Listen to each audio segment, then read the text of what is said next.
Own Your Truth with life strategist Laura T. Real advice for regular people. Now, here's Laura. Hello and welcome to Own Your Truth, where we're talking real advice for regular people. I'm Laura T. Thank you so much for listening. I know there's lots of ways you can spend your time, and I am grateful each week that you spend this hour with me. I wanted to focus on a couple that truly exemplify an outstanding relationship. I am honored tonight to be talking with Andrew and Kathleene Card about love first in prayer, politics, and with people. I've been blessed to see Andy and Kathleene working as individuals and together. And it blows my mind to see how two people whose commitment to service is as great as their commitment to each other. They're an amazing example of how to show up as good humans in every aspect of life. Kathleene as a pastor, Andy serving in multiple leadership roles in politics and in higher education, along with lots of other responsibilities.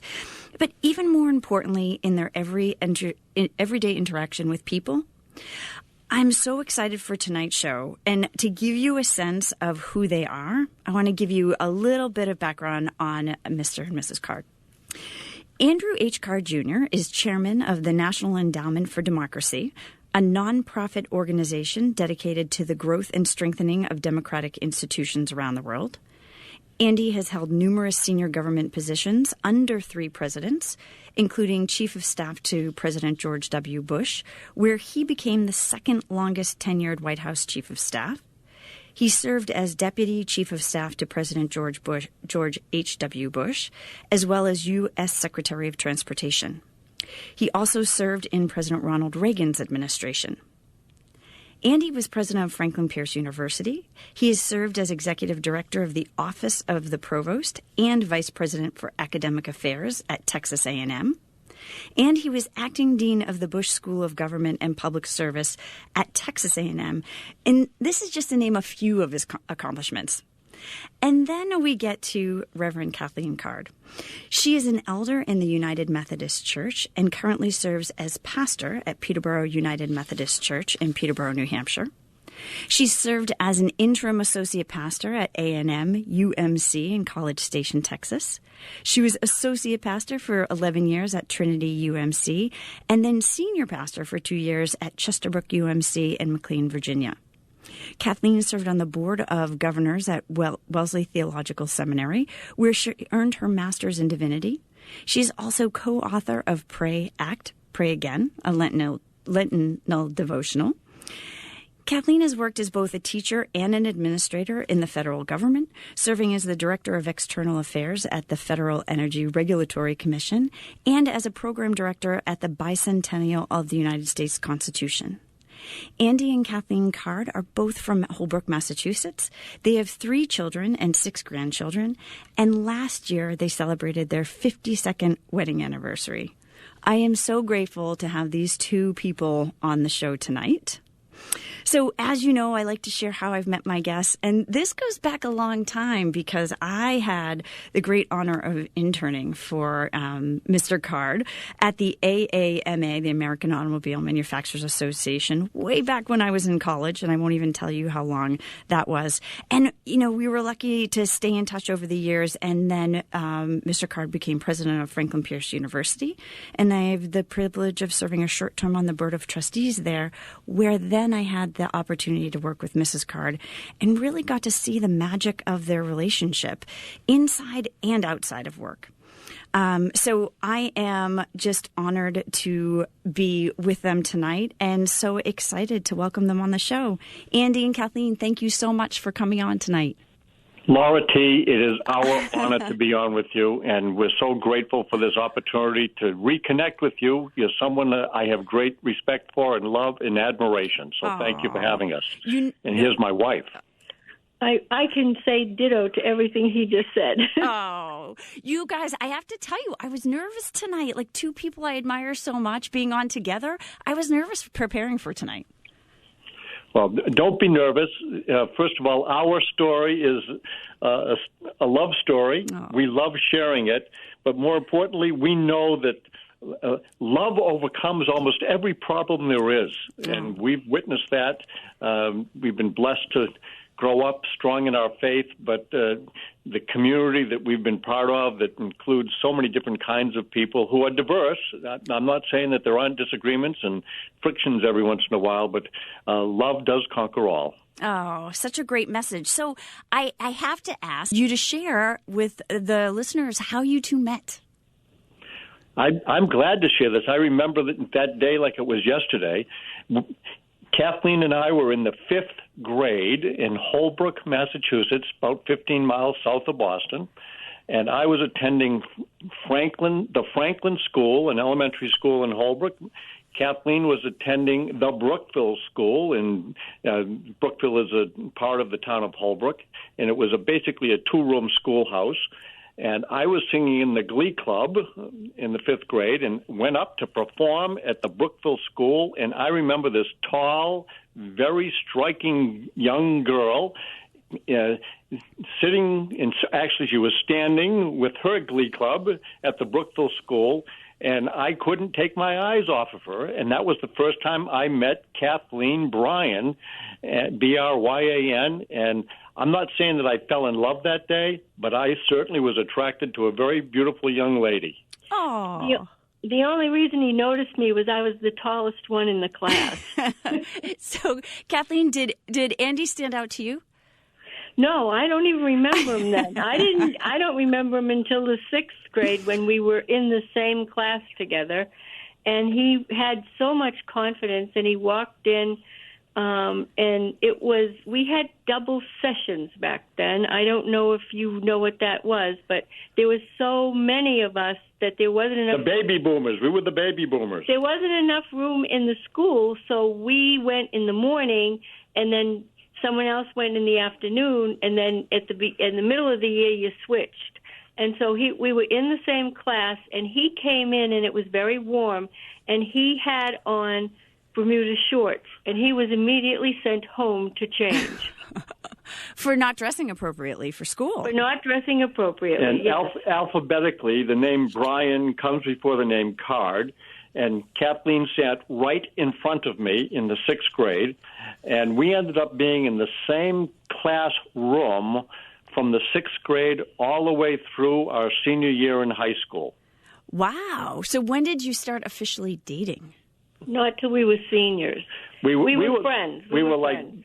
I kind of tortured her all the time. Yes, that's the truth. But we were truly friends, and we were always together, but I never thought about it as boyfriend, girlfriend. And even when I was in high school, my dad would say to me, I don't know why you're not dating that Kathy Bryan. And I said, Dad, she's my friend. I'm not going to date my friend.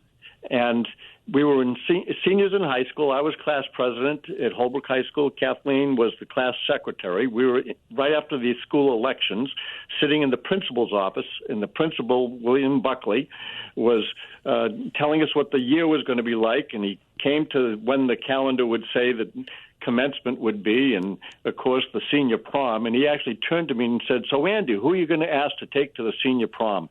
And I was kind of surprised that he asked me that. And I said, maybe I'll ask Kathleen.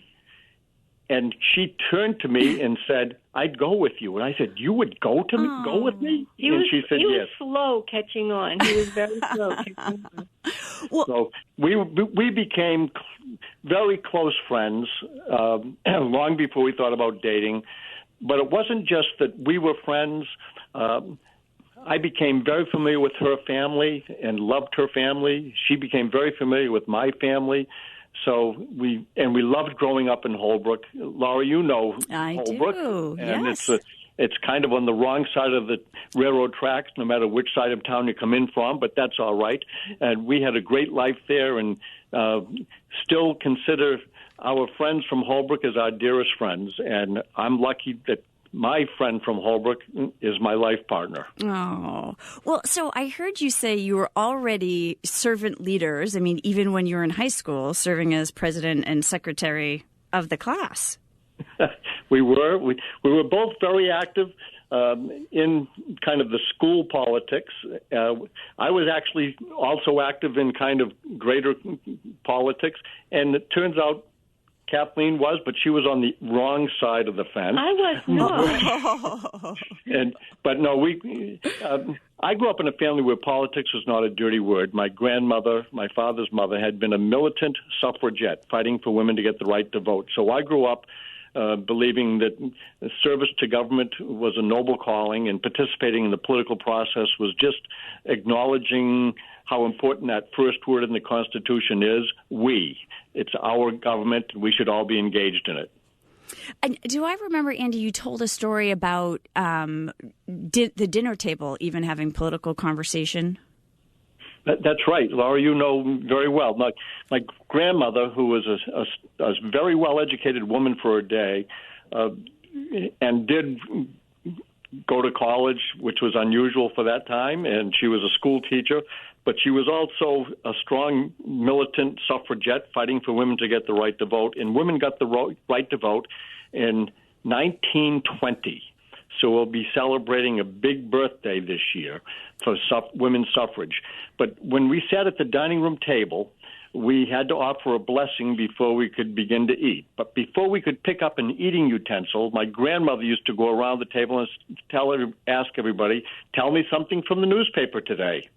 And inevitably, every conversation centered around public politics or public policy and what was going on with the school committee or the selectmen or on Beacon Hill in Boston or on Capitol Hill in Washington, D.C. And she expected us to pay attention. She did not expect us to agree. In fact, if we had arguments, she liked it, and she'd kind of stir the pot.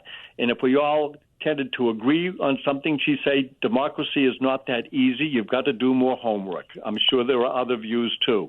So I grew up really feeling as if we have an obligation to participate. I remember my grandmother saying distinctly, when I was your age, we didn't apply to me. Once women got the right to vote, it applied to me, and it applies to everyone in this country.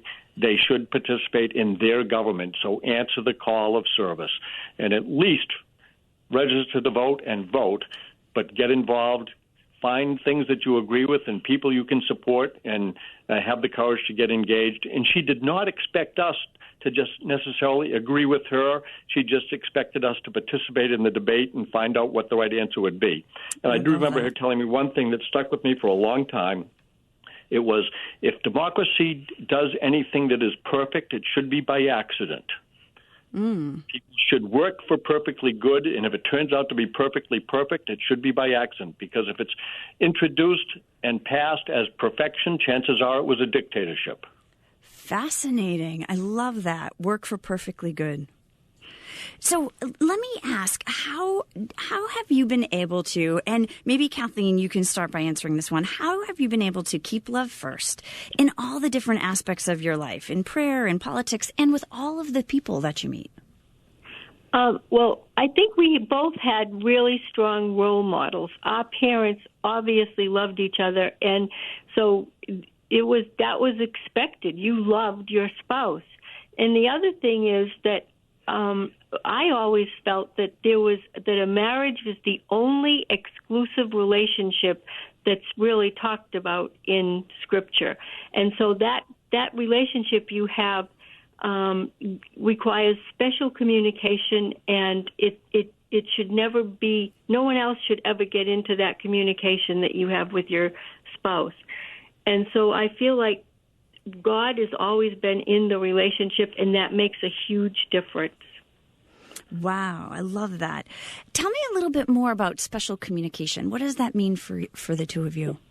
Well, what it means is that you share intimately your concepts, your ideas, and when I counsel anyone that's getting married, I tell them that the only statistic for marriages lasting, because Christian marriages end like any other marriage, but the only statistics for a long marriage are the couple that prays together. Mm-hmm. And that, I think, raises it up. I don't know I can't remember the exact percentage, but it's up there in the 70 to 80% range. And I honestly believe that if you know that if you can both go to the Lord when you have a real serious question, then you have someone to help you. But marriage is not a place where you're going to vote, because if you vote, a tie, what do you do, you know? So I really do lean on the Lord for guidance about any issue that comes up. We were blessed to have, we got married when we were sophomores in college, and we had strong faith. I will admit that I was desperate to make sure my marriage survived, and I worked hard at that, and my wife worked hard at that. And we didn't know we weren't supposed to be happy when we didn't have any money, and we didn't even know we had problems, and we had lots of problems. But we were blessed, and we worked hard at our marriage. We worked hard at understanding each other. But interestingly, my wife entered a journey of faith that took her in a place where she never dreamed she would go. And I'm an engineer by training, so I was in college studying engineering, but I ended up having a journey in politics. So a journey in faith and a journey in politics. Most people don't think church and state get along. We get along very well. And now I wanted to talk a little bit about what it's like to have these two, sort of this engineering background and this faith-based background coming together. And how has that served your relationship, having these two different perspectives? Well, my father did a lot of, he was really kind of one of the most influential people in my life. And he had friends, his friends were always totally different. And so his attitude was that we should be able to talk to anyone. And, you know, and I should be able to listen to any idea. And then I could, you know, then we could, so he and I would argue all the time about things. So it was permissible to have a different opinion in my family. And so when we got married and we found out that we saw things a little differently, we would have long conversations. And that really, we enjoyed having those long conversations. We did not have to agree, and a lot of times we didn't. And I also was blessed to have parents that taught me to listen. Laura, you know that I can sometimes talk too much, too. But, Never. But no, I would say that I didn't know that if you were an engineer and a politician, you were an oxymoron. And I don't know whether I was the oxy or the moron, but there are very few engineers in politics. But I kind of got involved in politics when I was still actively seeking a career as an engineer, and then working as an engineer. That's when I ran for office and got elected first to local government in Holbrook, Massachusetts, and then as a state representative. And Laura, you know that I had a forgettable campaign for governor of Massachusetts in 1982. But that opened a door that my grandmother kind of suggested would always be there. She said the Constitution is a wonderful invitation, and you should accept the invitation to be involved with it. And I got an invitation after I ran for governor and lost to go work for President Reagan in Washington, D.C. at the White House, and it opened doors where I ended up working for George H.W. Bush and then George W. Bush, and had a phenomenal series of experiences working in Washington, D.C. for President Reagan, President George H.W. Bush, and President George W. Bush, and did things I never even dreamed that I would have a chance to do. But the whole time, my wife was my partner. And I remember when I was being asked to be chief of staff, when George W. Bush asked me to be chief of staff, I said,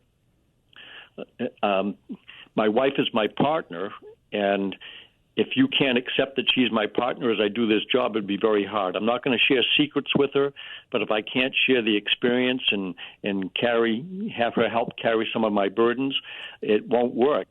And I was impressed that, number one, that he understood that and said yes. And I also came to recognize the relationship that George W. Bush and Laura Bush have is a remarkable relationship, too. So he understood what I was saying. But my wife has been my partner in everything I've done. And Laura T., you've seen that firsthand. She helped make a difference many, many times. And do we have strong discussions where she has a view and I have a different view? Yes, and we actually enjoy that. And we don't really argue, but we do challenge each other. And I learn by listening to her, and I learned that she might not always learn by listening to me. Well, so given your experiences in politics, and even when we think about the political energy of today, how have you been able to, or what tips do you have for keeping love first when you're interacting with each other and when you're interacting with people of all different types of opinions? Well, I'll start off by saying I have learned to respect everyone's involvement in government and in policy. So I do not perform litmus tests on people to say I like them or don't like them just based on what they're saying or what they're advocating. I really try to listen and learn. And I'm always looking for common ground. Mm-hmm. Some people don't want to acknowledge common ground, but there usually is much more common ground than people realize. Right. And I try to invite them to stand on common ground and then look out and see which path to take from there. And my wife has been very helpful in that. Remember, her journey in faith, she was working wonderful. She had wonderful jobs and responsibilities with many different federal opportunities and others. And she called it a gnawing, where she finally decided to go to divinity school and get her master's in theology and become ordained as a United Methodist minister. And that literally paralleled my experiences in Washington, D.C., climbing a ladder that I never thought that I would even see, never mind have a chance to climb. But it's wonderful. But I've learned the vast majority of people want to do the right thing. Mm-hmm. And they come motivated to do things right for the good reason and with expectations of success for others and obviously for themselves. And I value having a wife that has parted with me and opened my eyes to what common ground looks like, and to listen and to push me when I needed to be pushed or restrain me when I needed to be restrained. Mm. Something that I remember, my dad always believed that everybody was a potential friend, and he got into an accident once. He knocked the bumper off a guy's brand new car, and the guy was coming at him very angrily. And my dad looked at the guy and he said to him, "Sir, if we met under any other circumstances, you'd like me." And the guy looked at my father and he said, "You just knocked the bumper off my car and you're trying to make friends with me?" And my dad laughed and shook his head and said, "Yes." And the guy he broke down and he laughed. And so my father has taught me that every single person is a potential friend, and you don't have to, if you can find where it is that you can connect with that person, you can know them. And in ministry, what I try to do is I try to look for, why is this person behaving the way they're behaving? There's got to be something else going on underneath, and my job is to kind of relax and figure that out and try to help them figure it out too. So controversy, I don't think, has to be antagonistic as much as it can be enlightening. And I'm struck by, I'm sure all of your listeners could tell that my wife and I both have a Boston accent. It's been wonderful because we can really understand each other well. I miss the Boston accent. It's my favorite. That's fantastic. So I love this idea of, looking for that common ground and then seeing that everybody is a potential friend. So I have to go back and ask, you've had these amazing experiences, in the White House. For both of you, what was your most memorable moment from those White House years? Can you pick one? I'll go first. Go ahead, Kathleen. All right. So when 9/11 happened, Laura Bush called me and said, would you, you're a pastor, would you speak to some of my staff from Texas? They were very scared. Their parents wanted them to come home immediately. And from that, we formed a relationship with Alma Powell, and we formed, the model was the military model. We formed groups that would listen to each other, and we brought in a pastor, we brought in a rabbi, and we brought in an imam, and talked to all of the spouses in the administration. And for me, that was a chance for me to use what I knew to bring people together, to help, just to help us have a new understanding about people. And Alma Powell and I and Debbie Dingle, we put together a lunch. We had questions at the table for everybody that was there, and they were ambassadors' wives from all the countries, Congress, the Senate.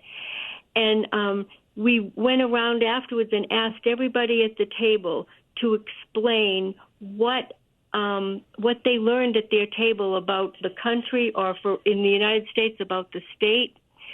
And it was just so moving to have these women, these wives of all of the people, stand up and express what they wanted us to know about Germany, what they wanted us to know about Palestine, what they wanted us to know about Israel, and what they wanted us to know about Wyoming. And there was so that to me was a very rewarding experience that I never expected I would ever have. Wow. Andy. Well, I had so many experiences at the White House serving 3 presidents, but September 11th, 2001, and the leadership that I saw President George W. Bush bring was just remarkable. And I tried to be cool, calm, and collected that day. And yes, I'm the one who whispered into his ear when he was sitting in that classroom in Sarasota, Florida, at the Emma E. Booker School, and sitting in front of second graders. And I whispered in his ear, "A second plane hit the second tower. America is under attack." And I knew when I whispered in his ear that I was delivering a message that was relatively unique. I was delivering it in a forum that it normally would not have been delivered in. It would have been probably delivered while the president was in his office, or maybe in a meeting, but it certainly wouldn't have been at an elementary school in front of second graders. And it was also delivered as if I was on stage because the cameras were rolling. And I walked out and I whispered to him in his ear. And I watched the president, and I was completely comfortable with the message. I delivered it, but I wasn't sure how it would react. Right. But he did nothing to introduce fear to those second graders. He did nothing to demonstrate fear to the media that would have translated it to the satisfaction of the terrorists all around the world. And he also, I think, acknowledged to himself what his job as president was. He took an oath to preserve, protect, and defend. And so the experiences around September 11th, 2001, they really do define my experience in government. I was blessed to have had experiences serving presidents as they made tough decisions, but witnessing the leadership on September 11th, the day, and the weeks and months that followed had to be the remarkable experience that I had that most people want to talk about. And I'm glad to talk about it because you remember, Laura, when 9/11 happened, we all promised we would never forget. But the memory is beginning to fade, and it's important for us to tell those that don't remember that day what it was all about. Right. I know exactly where I was and what I was doing, and it brings back such vivid memories and the aftermath and sort of everyone coming together, us coming together as a nation. And so hearing the two of you talk about that memorable moment in the White House, I wonder, and I've been blessed to see that two of you work together, both personally and professionally. How have you been able to maintain that over the years? I mean, you've gone through huge pieces of history together and integral part of that history. And then you have these quiet moments at home. How do you maintain that team between the two of you when these big things are happening around the world and you're involved in them? Well, we still have a family and we still have everyday responsibilities. And, I mean, my mother would always be the one to say to me, don't get too big for your britches was her thing. And so we were warned about that. We had to be able to, we had to remember who we were and to remember where we came from and why we were here. And, I know my catechism is, I'm here to know, love, and serve the Lord in this world and the next. And she drilled that into me, and that really does, that tells me who I am and what my job is. And so it isn't, I don't feel it's complicated. It's funny for me. I came to recognize when I could be home with my wife, with my family, it was important for me to be fully present for them. My grandmother, who I talked about, this woman who was a suffragette, she had little sayings that she used to say all the time. One was, taste your words before you spit them out. Boy, does that ring true to me. Wow. I think today we also have to say, lick your thumbs before you tweet the words out. But something else she said, don't leave the room until you go out the door. And I can't tell you how many times I think about that every single day. But when I'm with my family, it particularly rings true. I want to be fully present with my family when I'm with them, rather than distracted and trying to think about other things going on outside of my wife's world or our children's world or the grandchildren's world. So I focus on being fully present wherever I am, and I cherish the chances to be with my wife and to be fully present with her. And I love being helpful to her. But the toughest times in our marriage have been when we were apart. And yes, there are people, millions of people who aren't with their spouses because they serve in the military or in the foreign service or in the intelligence services or they're traveling around the world. And even professional athletes, they can't be with their spouses when they're in season. And I know that, but as a politician, I ran a campaign in New Hampshire for then Vice President Bush when he successfully became president. And I spent over a year in New Hampshire sleeping on a cot in an office, not a hotel room. I only saw my wife 13 nights out of that year, and that was a tough year. It was tough to be away. But I'm always sensitive that it sounds like a burden to me, but it pales in comparison to the burdens that spouses have to put up with when their husband serves in the military or the clandestine services, or their wife is serving in the clandestine services or the military service, and they don't get to talk to them or call them or see them for long periods of time. That was tough. So the toughest times of our marriage is when we haven't been there physically to support each other, but we've always been there emotionally and spiritually. So what is the best part of having a partner you can rely on for 52 years? I think it's knowing that you have someone you can trust completely. So, it's an unconditional love that even before you do something, there isn't anything that I can't tell my husband, and I don't have any fear that I'm going to do something that's going to ruin the relationship, because that relationship, we trust each other and we care so deeply about each other. I think that without trust, I don't know how you would have a good relationship. That doesn't mean there aren't rocky roads or roller coaster rides, and there haven't been challenges, but we're very candid with each other. And in fact, we've been really, really candid with each other. And sometimes there are consequences to the candor. But, commitments mean a lot to me. The oath that people take, the oath to serve the government, the oath to follow the commander of the commander-in-chief, the oath to be married. I take them seriously. And it's funny.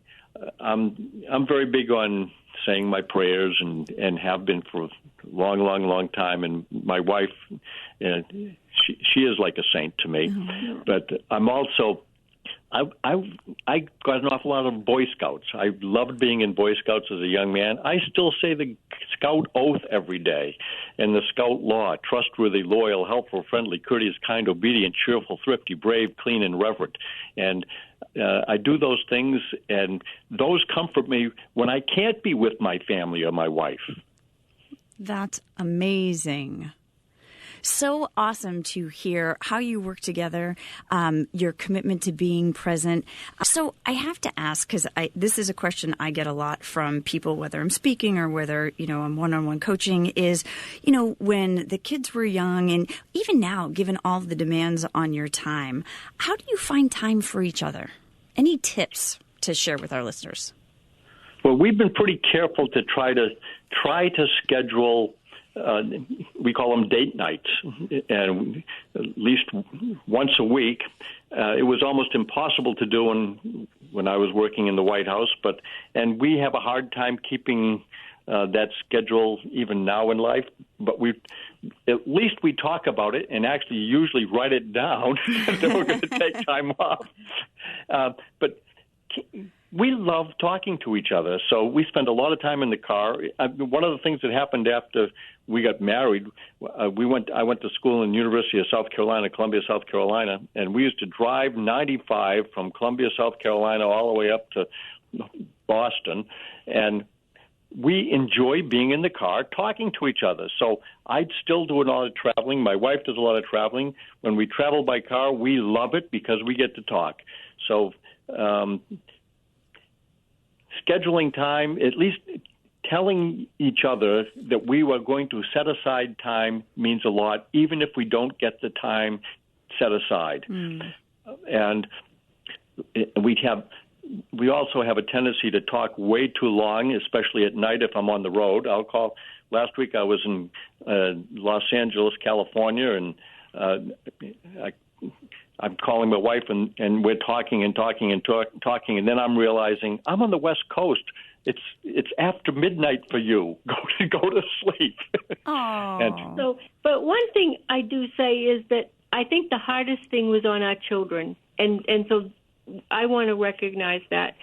If I think you had a question, what would we do differently? I think that it was very hard. It's very hard to be the child of they were so grateful that they were all grown by the time I became a pastor, so they didn't have to be a PK. But it's hard. It's really hard, and I can't underestimate how hard it is and the kind of pressure that kids can feel if somebody doesn't agree with what their parent is doing politically. So, yeah, that was not an easy time.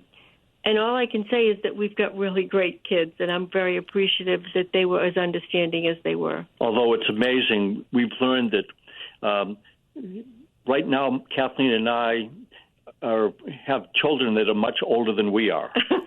No, we don't. Yeah. Because I don't feel as old as they are. You mean when you look in the mirror, you say, "Oh, wait, I'm still young. They can't be my kids."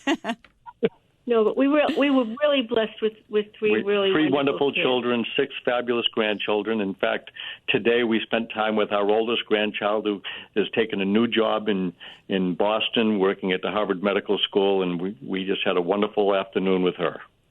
That's amazing. I know family is so important to you. And so kind of on that same subject, how were you able to create and find balance between that time with the kids and time, with work in such demanding jobs? Yeah, I would have confessed that I don't know we always found balance. We tried, but it's just not easy. Right. And I just think that there's a lot of forgiveness, and like I said, we were lucky that we had some pretty understanding kids. And, I guess the thing that I think of now is you have no idea how brief life is and how quickly things go by. And there are things that you don't get to do over in a family. So, now we really savor any time that we have with our kids, because there were so many times when we didn't do things when they were younger. Yeah, looking back, when I worked as chief of staff to the president, our children were grown, and they were all adults by the time I had that opportunity. But when I worked at the White House for President Reagan and the first President Bush, they were young and in those challenged teenage years. And I did not give them as much time as I should have or wanted to do. My wife was remarkable, but there are other institutions that help as well, and whether it's school or community activities or the scouting programs, or there are good things to do. Keep a kid busy and always be interested. I remember even when I was working for President Reagan, I tried to be a Cub Scout Webelos leader and made a promise to the Cub Scouts that I'd take them camping every month. It was really hard to keep that promise when I was working at the White House. But I found a wonderful retired military man who was able to step in and help. We kind of kept the promise, and he helped to make sure that the young scouts had the experience, even if I couldn't keep my end of the promise every month. But my wife was a saint, and she put the yellow shirt on and was a Cub Scout leader as well, so that made a difference. But no, you always feel guilty, and probably the most remarkable couple that I met in politics in terms of a love story, George H.W. Bush and Barbara Bush. And Barbara Bush would always say, you've got to give more time to your family. You never regret the time that you give your family. You do end up regretting time that you maybe gave your job or maybe gave to somebody else, but you never regret the time you gave your family, and I wish that I could have given our kids more time when they were growing up, but I've been blessed to have their love, and they know that I love them.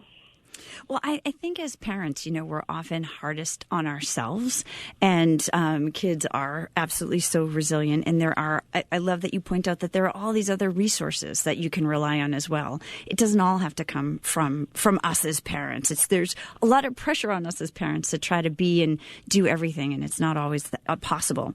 I think we all have an obligation because the loneliness today is epidemic. And it's so tragic when you see young people committing suicide. They're not alone, and we've got to find a way to demonstrate that we care, that we embrace, and they belong. They belong. And so that's something that my wife and I are doing in our senior years. We're trying to help people overcome loneliness and recognize they do belong, and they can make contributions, and they are important, and we love them. And so, all of us have a calling that is much bigger than we're able to describe, and sometimes we don't acknowledge it and may not even feel it, but the truth is it's there. And we're blessed to live in this country where we do have freedom and we do have resources that other people around the world don't have, and yet we still have an epidemic of loneliness and, unfortunately, too many suicides and too many people that seek drugs or other ways to escape wherever they are. And I'm committed to helping people recognize that there's a better way. That idea, you talked about getting kids involved, and I think that that's one of the really important messages that we can share is getting them away from their screens and talking with each other, talking at the dinner table. A lot of the information that I talk about on the show is building that family community, and family is a representation of the community outside, and it sort of has that ripple effect of being involved, and again, starting with family.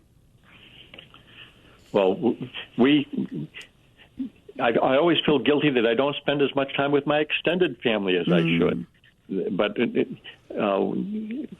I do celebrate where we are, and I'm trying to do everything I can. I want, we talk about politics. I want people to run toward politics, not away from it, because if you're not part of it, that doesn't mean politics will go away. It's left to other people, and don't leave it to others. Get engaged. So, I know how you two have personally touched my life, and I know that you've touched so many lives. When people think about Andrew and Kathleene Card, how do you want them to remember your interactions? Love. Its truth is, love is a very, very powerful word, but it's even a more powerful practice. And it does take discipline to love, because there are things that people do things that are hard to love, but you should still love the people that do them. And so, I will be known. History books will write about what we've done, and maybe no one will read the history book. That doesn't mean the history book won't be written on somebody's soul or somebody's life. And I've been blessed to be touched by so many fabulous friends, including Laura T. And we get to see how important those relationships are. And I'm someone who am so grateful that by the accident of birth, I was born in the United States, and that I had an infrastructure around me that introduced me to freedom and independence and creativity and experience and success, and hoping that I could be contagious with that. And I think everybody should run for the solutions and don't hide in a corner. Love that. Kathleen, let's end with you. How do you want your interactions to be remembered? I just would like people to know that I care, that I really care, and that I'm looking for the image of God in every person. And I'm really thankful. I'm thankful that that people are forgiven and that reconciliation is possible. So, yeah, I just really want, if they even think of me at all, just know that I care. I care about life. Oh. Well, I have to say thank you from the bottom of my heart for tonight, for being on the show, for being so influential in my life. I truly am so blessed to know both of you and have worked with both of you. Thank you. Thank you for coming on the show. And I want to give a special shout out to Linda Gambitisa, who helped pull tonight together, and has also been just an amazing individual in my world. I don't know if she realizes how much she touches me. And she's worked with you both for many years. Well, believe it or not, I met Linda Gambitisa my very first day. Actually, was when I was being interviewed to go work at the White House. And she was Linda Miller then, and then I watched as she had wonderful relationships and got married and everything else. But she has been doing my schedule forever. I don't get to see her that much, but she is just a joy to work with, and we're grateful to have her friendship. And Kathleen and I have tremendous respect for her and appreciation for everything that Linda G does for us. And Laurie, you know how competent she is as well. She's amazing. She's amazing. And on that note, we will end tonight's show. As always, I love to hear your thoughts on the program. Please visit Own Your Truth with Laura T's Facebook page and give me your feedback on tonight's show. And again, a huge thank you to Andy and Kathleen for being part of it. Don't forget, if you miss a show live or want to share it with friends, you can catch replays on the Own Your Truth with Laura T podcast, available on iTunes. Search the show, download episodes, or and follow to get the latest show as soon as it's released. Thank you so much for joining me. This is Laura T with Own Your Truth. Have a wonderful night.